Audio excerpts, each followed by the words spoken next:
Good morning, friends. Welcome to the ranch. My name is Amanda.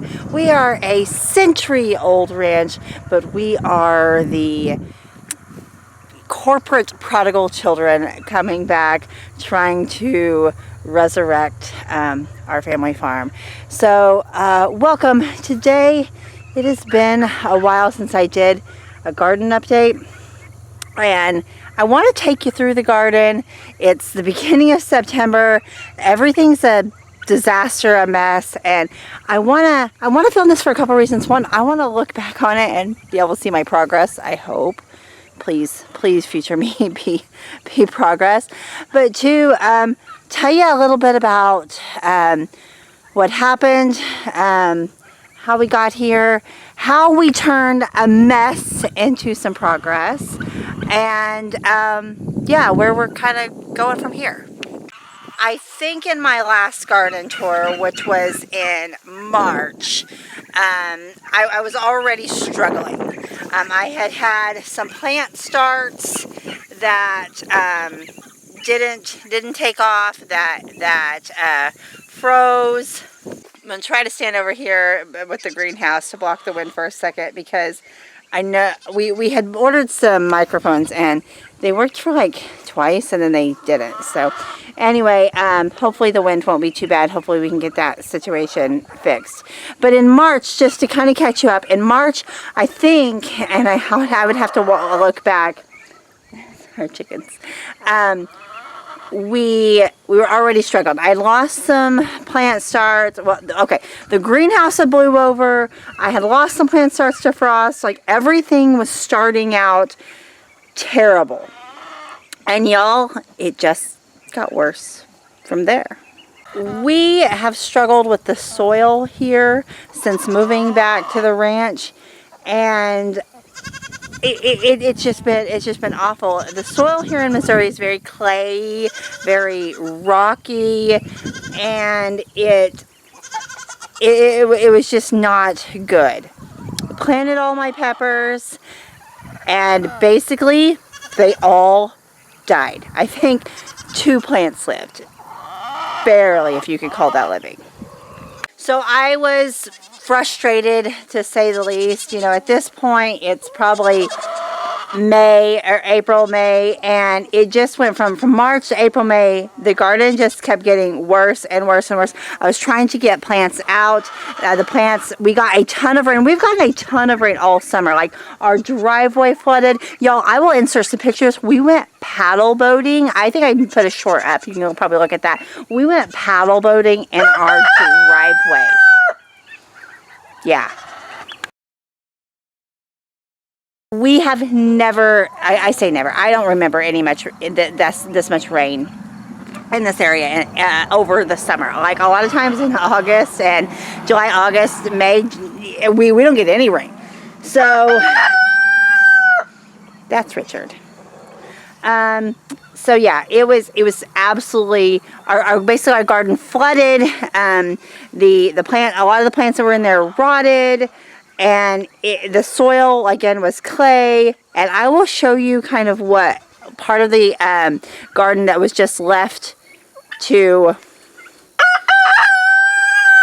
succumb to the elements. Okay, but let's talk a little bit about what went well. Let's start with some encouragement.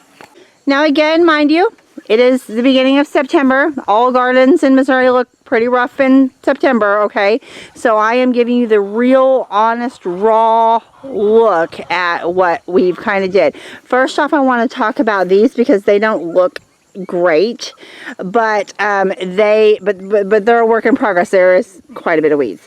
This is a lilac bush. I have 2 of them now, and it actually came from my parents' house. Growing up, we had this beautiful lilac bush in our front yard. I took all my prom pictures in front of it. It was just absolutely gorgeous. And I was really struggling this summer. We'll talk a little bit more about that. And I was really struggling this summer with a lot of things. And my husband both my parents have passed away now. My dad passed away fairly recently. And so my husband one day when I was really struggling, he had a job with the tractor to do, and he went and he dug up my lilac bushes. So now they're here. Hello chickens. Hello chickens. Those are some cattle skulls that we have. So anyway, let's talk about the raised beds. So my husband and son built me these raised beds after all of my peppers were just, I mean, they were just dying, y'all. They were just doing terrible. And so we were kind of late in the game, but they built me these raised beds to just try to protect my pepper harvest, because peppers are like one of our main things we grow here, because we really like to make a lot of hot sauce. We like bell peppers.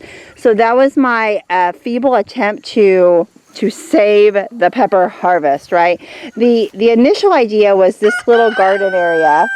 Again, it's a mess, y'all. I did not clean up before showing you this because I wanted a raw look at what this is, so we can have some progress later, right? But this originally, this was going to be some flower. I wanted these to be flower beds. We do have sunflowers, but my original thought is this is going to be a beautiful garden area with flowers, especially with perennial flowers, and I would be able to sit out here at my table, and my barnyard would be here, and my garden is over there, and my greenhouse, and everything will eventually be a beautiful space. It is not right now, but that is the dream, right? And we just keep dreaming. So anyway, so the boys were going to make these 2 raised beds for flowers. I decided that, hey, we need peppers, and we're not going to have any peppers or hot sauce or fajitas or anything of our own if we don't just plant them. So that's what we did. We just planted them in these raised beds. I wasn't ready for it to be an all, beautiful space anyway. And guys, they have flourished. In this bed we have mostly sweeter peppers. They haven't done as great, but still done pretty well. These are our Anaheims. I've got lots of pretty good sized peppers on there. These are these were some bell peppers. I didn't get to harvest most of these, mostly because the free range chickens, so we need to do something to keep them out. But since my garden was so little, I really didn't want to put them up in a confined space. I wanted them to be able to free range. So my solution was a very cheap Menards, which this one's falling down, some protective netting, like fencing. It's plastic, and these are just when you're on a farm, when you're on a homestead, you reuse what you have, right? So the electric fence stakes that we have lots of, because we do some electric fencing to move our cattle around, are not only fence posts, but they're also like pepper stakes and everything. So you have to be a little resourceful. But yeah, they are looking pretty dang good. Like I said, I got a few peppers on it, not a lot, just because again the chickens ate a lot of them before I got this. This has really helped. They really, I don't know that they were eating as many of them as they were getting up in here and scratching the dirt and then like knocking them off. Like, was a big situation. So that has, I didn't know if that would work. This little stuff was like $15 or something, real cheap. But it did. It worked great. And I haven't lost any. Like, sure, they can peck like something if something were, but I mean, I might lose a few around the edges, but nothing big, guys. And so I do have some lavender planted in there. Again, we were starting these for perennial flower beds. That's my first year lavender, and it has grown substantially. It looks beautiful. So yeah, let's keep going, because I'm saving the best for last over there. You have some buckets up here. They do not have anything planted in them. They did have some. I had restarted a few things. I think the chickens ate them or scratched in the dirt, so they didn't come up. So my plan is to replant some kale and some spinach and lettuce and things in there for this fall. So hopefully we can get that done real soon. I threw a few marigolds for some pollinators in here. They didn't do great, but There's a few alive. So we'll take our wins where we get them. Same thing with this bucket, empty.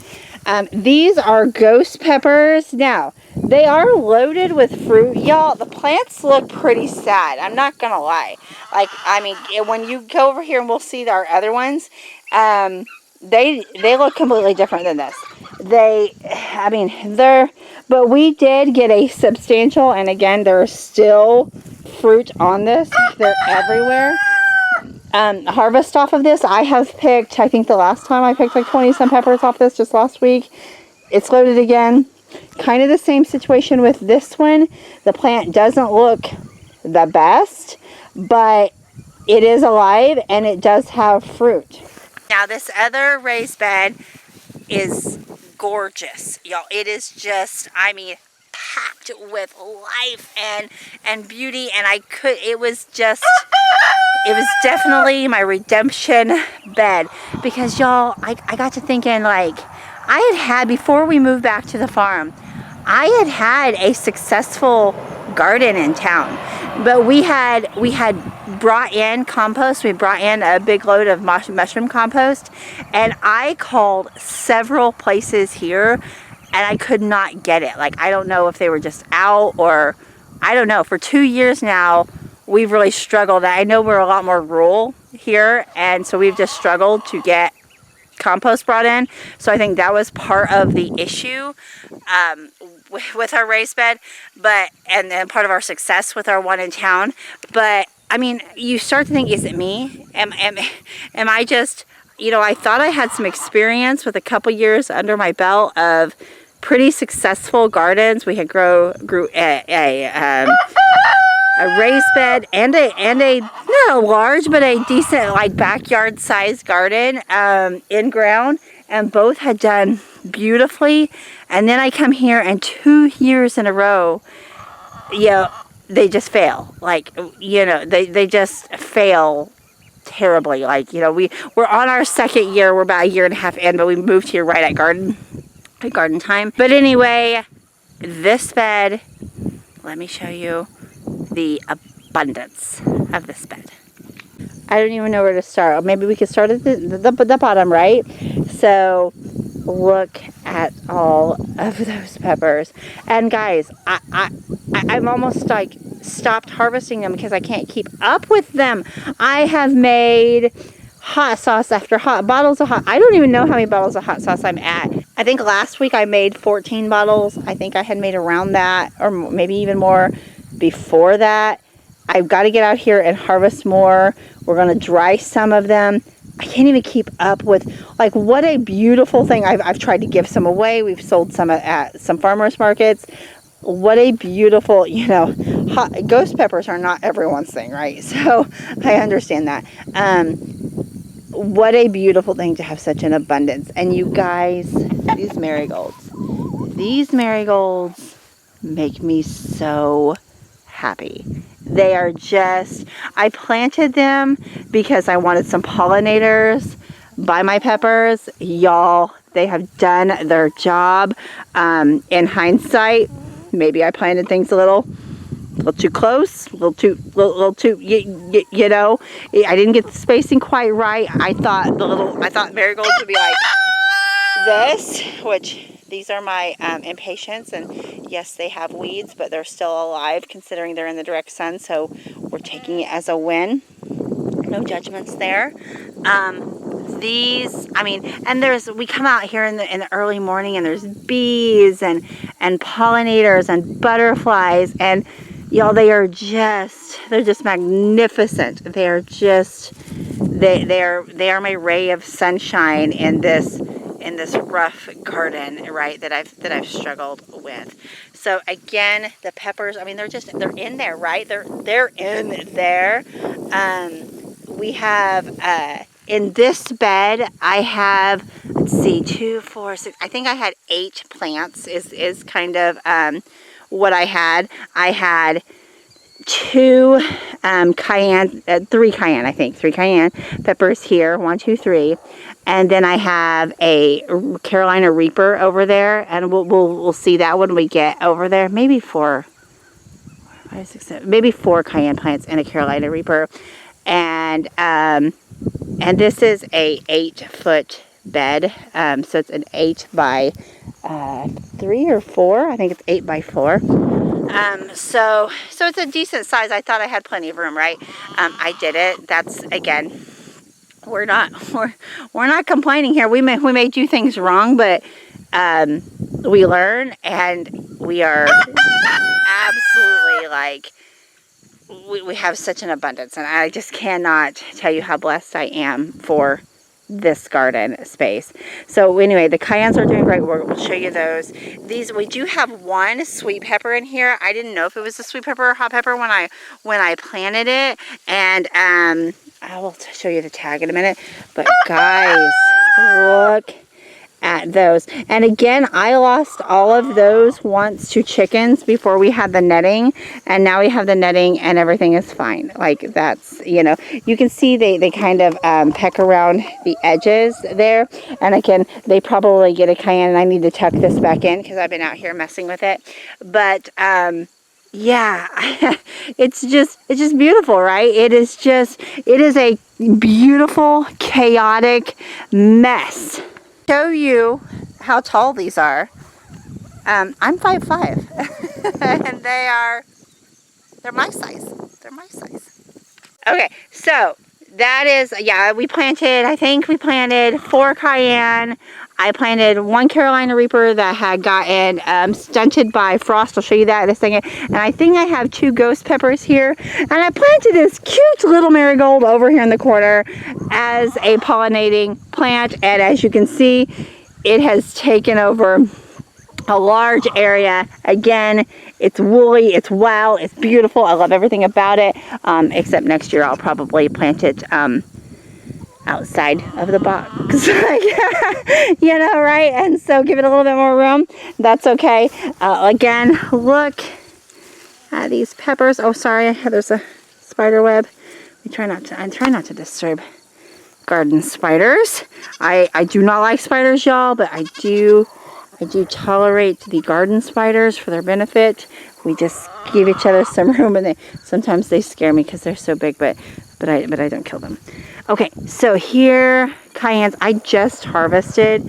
I just picked off 50 more cayennes for some hot sauce just the other day, and you can't even see in there because the plants are just like, it's a jungle.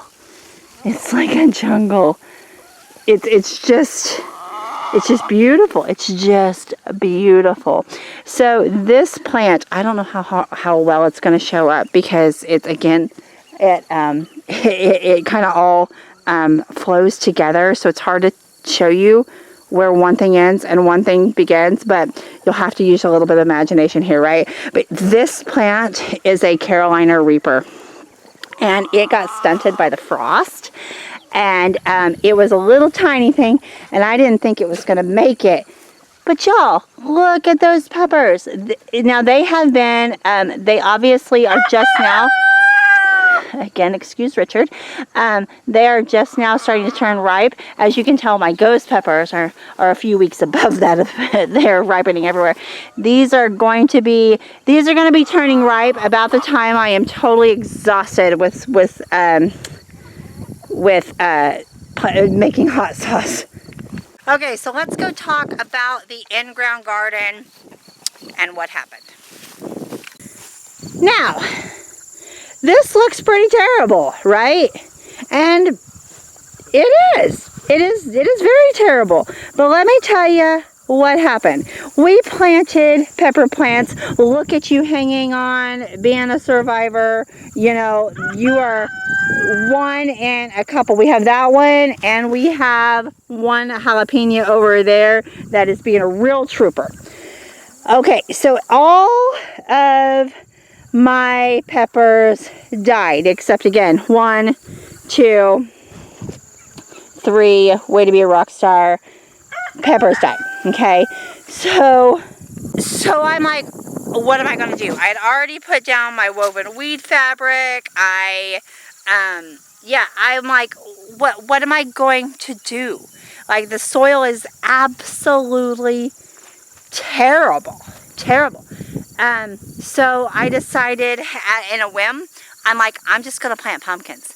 I'm going to plant pumpkins in every single hole. And you guys, it was phenomenal. Now, yeah, they're gone. The squash bugs have ate them. I got to get out here today and clean up some of this mess. But I harvested, and there's still, as you can see, some out here that I need to harvest. I harvested like 40 some pumpkins. So some of them were the little tiny ones. Some were the normal like jack-o'-lantern size. Some were the Cinderella pumpkins. I harvested 40 pumpkins out of a garden space that was terribly dying. And again, it looked kind of like this, but with pepper plants at the beginning. This is at the end.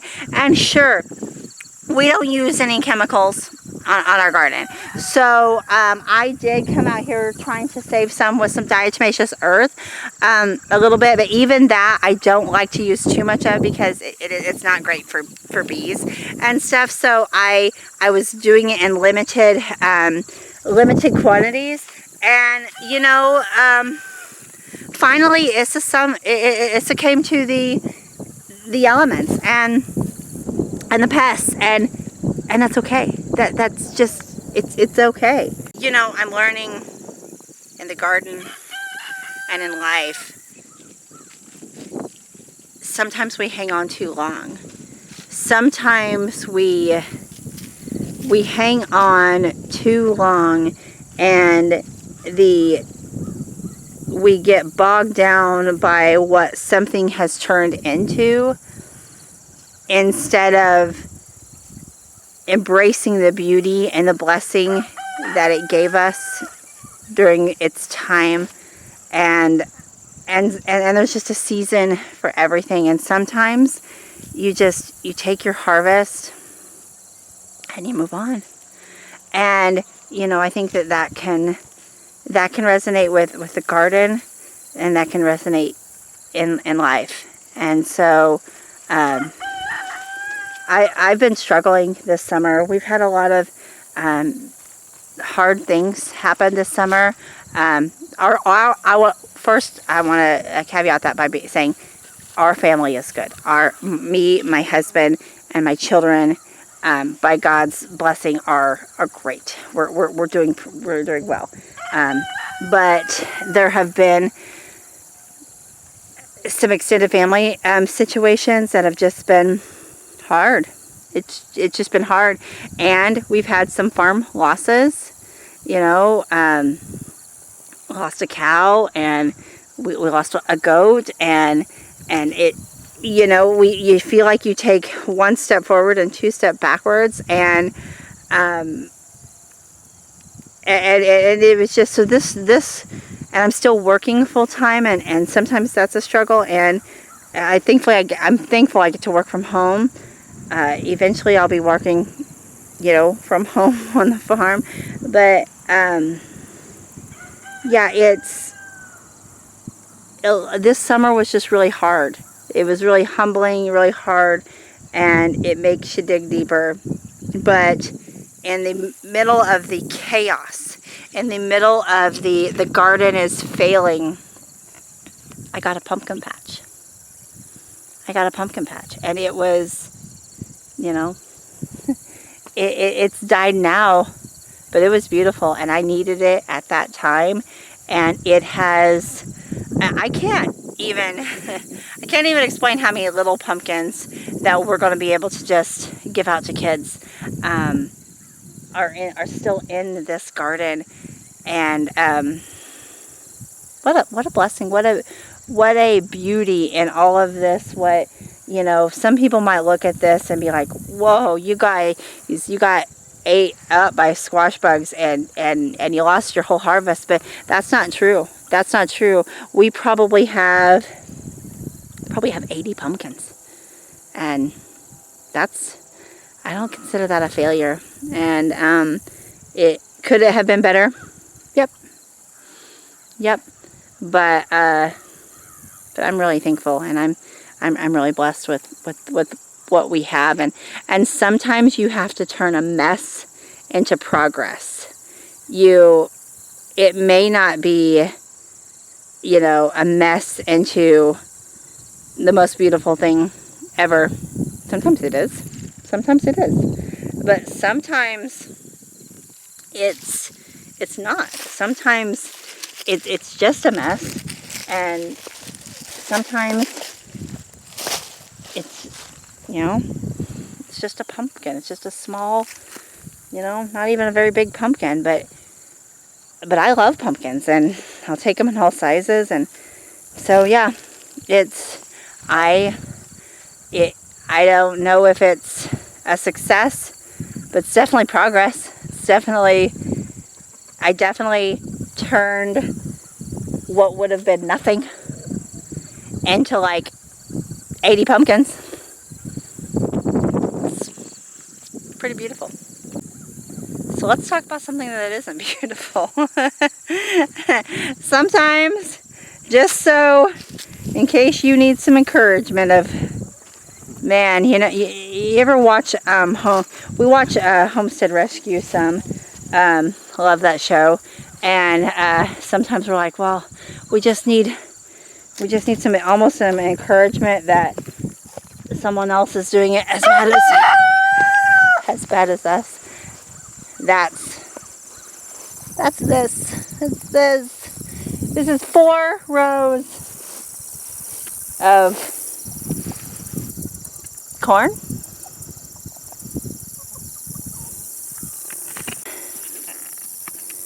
Y'all, this is what happens in Missouri if you don't have weed fabric and you work full time and you can't get out here and you're struggling with life. This is what happens to your garden. Y'all, there is irrigation in here that I have to get out. It's not going to be easy. We didn't get any corn. It got, you know, I mean, I think I see 1 or 2 over there. If you look hard enough, you can see, I mean, they don't have any corn on them, but they, you know, yeah, I mean, the most successful thing that came out of this garden is there was a bird that laid a nest in here earlier this summer. Yeah, I think this is maybe it would have been a corn. I don't know. But anyway, it's not corn now. It's weeds. Weeds up to my knees. Yeah. Sometimes you stand in a weed field. We're going to get this cleaned up. I'm going to try again next year. That's okay. We do have some other new projects going on. Built this barn. I have, we thought we were going to use it for one thing. Then we changed our mind. And we thought we were going to use it for something else. And now we're kind of changing our mind again because we went to the Ozarks Homesteading Expo and we learned about some solutions for some other things. So anyway, all I'd say, more projects to come. There's nothing in it. It's completely empty. Yeah, I'll show you the inside. Are you gonna be good? What? Yeah, I didn't think so. Stepped too fast and he thought I was like coming after him. I'm like, dude, I'm not coming after you. Anyway.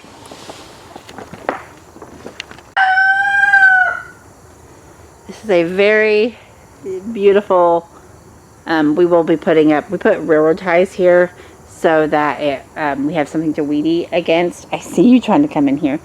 So we're going to be doing some stuff at the front, at the back.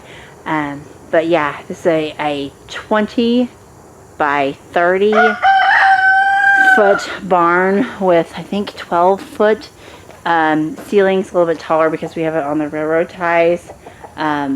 Yeah, it's going to be a really cool space. These like 4 chickens hang out together. We have more chickens than this, but these 4 are the ones you're going to hear and see a lot.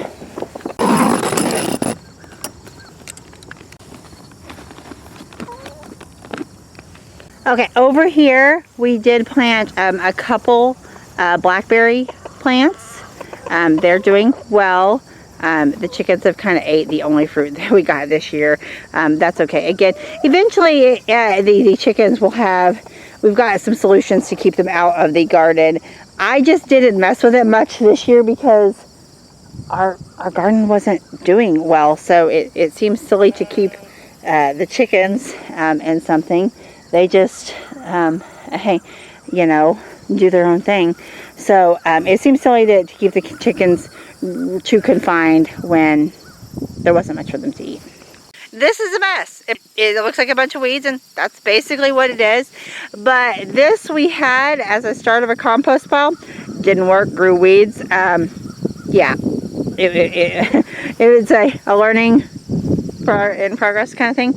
Anyway, nonetheless, I have been wanting to grow birdhouse gourds for the last several years. I have tried, even back in our successful garden, I tried and I failed at growing birdhouse gourds. This year I had a couple starts. They don't transplant well, but honestly, it was during the heat of like summer and life is rough, and I was overwhelmed, and I had no trellises because nothing was doing well enough to put up trellises. So I literally stuck a birdhouse gourd. I think I stuck 2 of them. I don't even know if one even really survived. In a little tiny tire that had went flat against this fence. To try to get some birdhouse gourds. And I did. There's like a dozen of them, and they're doing very, very well. I mean, we'll have to get them out of the weeds, right? But that's okay. My dad used to grow birdhouse gourds, so it was something that I really wanted to grow. But yeah, there's about a dozen in there. I think that's about it. I do have a raised, I did plant some basil. We did harvest quite a bit of basil. It was at the end of the garden. It's kind of, it's kind of been taken over by the weeds, and it's went to seed. Along with, I had this little herb garden right here. It is also, at the end of its life. But that's okay. We did harvest quite a bit of basil. We harvested some oregano. We harvested some parsley. We harvested some thyme. It did really well. So that is all for this September garden tour. What is left of it? What has became of it? What? Yeah, it's it's at the end of its life. I'm sorry I wasn't able to document the in the middle parts of it. Like I said, life has been hard, but I do love YouTube. I do love sharing with you all, and I do love, mostly, I'll be honest, just it's selfish. I love being able to look back and seeing the progress. Sorry, we had some chicken love going on. Anyway, I thank you guys for coming and spending some time in my garden with me here on the ranch. I hope to be back posting more regularly soon and sharing with you guys. Please, if you all are going through something hard or some kind of life change, or I don't know, if just anything difficult, just know that, like the garden, it's a season. It's a season, and sometimes you can make progress out of a mess. You really can, and it may not look like the end result yet. Maybe it won't ever, but it can be beautiful. It cannot be anything you expected and everything you needed, and you just don't know yet. And I didn't know that I needed a pumpkin garden. I thought I needed a pepper garden, but I don't actually like hot peppers. And I do it because my family likes hot peppers and likes hot sauce, but God knew I needed a pumpkin patch, because I do love pumpkins. And sometimes He gives us what we need. So thank you for being here on the ranch. I apologize for any wind and animal sounds and squinting because of the sun. Please consider liking and subscribing and following us and sharing our video. I would appreciate that so much. Thank you. Thank you so much. I'll see you next time. Bye, friends.